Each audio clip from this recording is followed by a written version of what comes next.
The beat was on my street. The British Council is more than just local people. We all the same. We're bridging the gaps of all the ethnicity. This is definitely one of the highlights. Projects like this consciously tackle that ignorance and bring people together.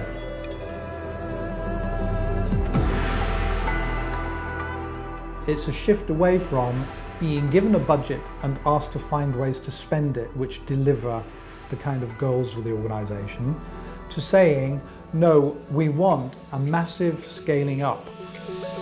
It was very easy to pick out cultural diversity and ethnic diversity as something to champion, because it's something that both Britain and New Zealand have in common as a changing face of our population. Rather than thinking about how much money we get and how we're going to spend it, we think about what are the opportunities for the British Council, working with partners, working with the regular customers and other clients that we work with. Then we look at the funding structures, how we might go about getting the funds in to make sure that happens.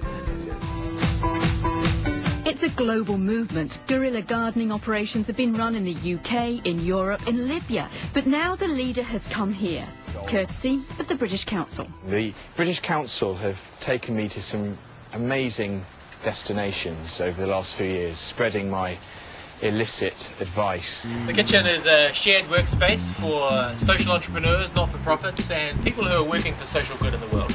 We love bringing people together to create gardens and plant them and share and learn knowledge about sustainable food growing. We're really excited about the British Council-led initiative for the permaculture garden that is being fashioned on our deck.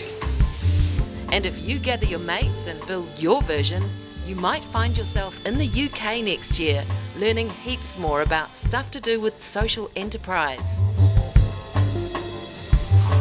I let it out while I speak my mind. It goes bump, bump, bump, and the song goes on, and bump, bump, bump, and the music goes on. Celebrating cultural diversity straight out of Auckland City.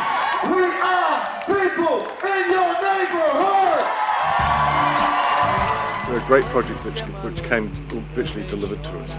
It's a project between the Urban Soul Orchestra in Britain and some New Zealand artists put together by producer Gareth Farry. But it's highlighting New Zealanders who weren't necessarily born here or whose backgrounds are not necessarily of Pākehā or Māori New Zealand origin. I'm half Zimbabwean and half English and currently live in London.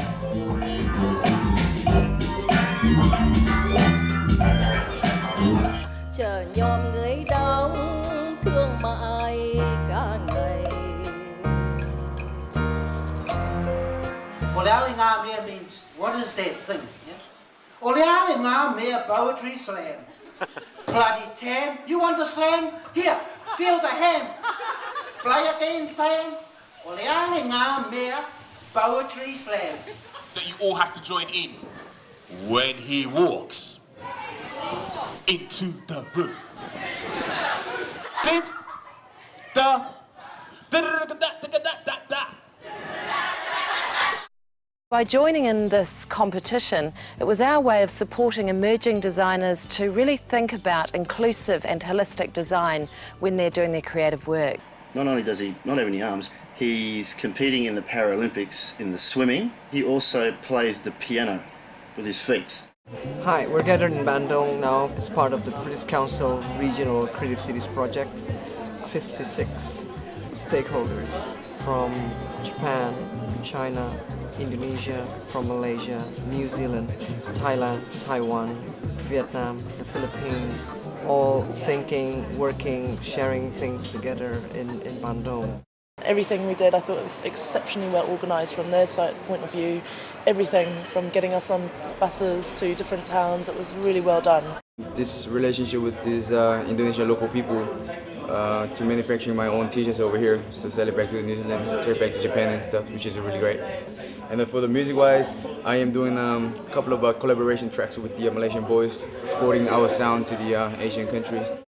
Young people are not the problem. Adults are the problem, to me. If you give young people respect, there's a reaction to that, and there's a desire to express oneself and a desire to be excellent and a desire to be part of something, even if it's, you know, Shakespeare, who's supposed to be so difficult. Rough winds do shake the darling buds of May. Rough winds do shake the darling buds of May. Rodney P is known as the godfather of British hip-hop, and his partner in crime is DJ SKITZ. With help from the British Council, they were back in Aotearoa. You know what's amazing, like today having like a proper Maori welcome and things like that blew me away today. Being able to travel to these places and meet people from all over. The link we've got with the British Council for this trip opened up the access to the things we've been able to experience.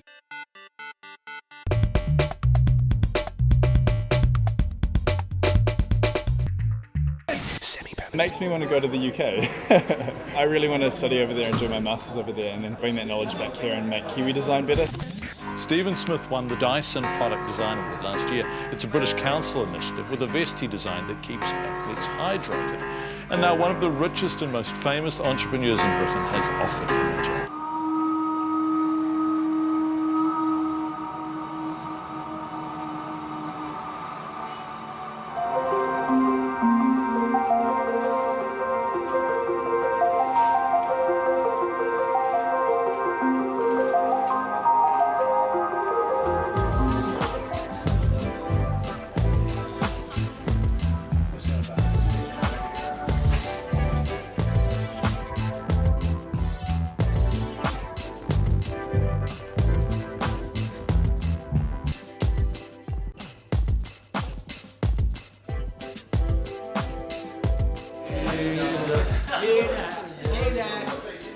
Hey there.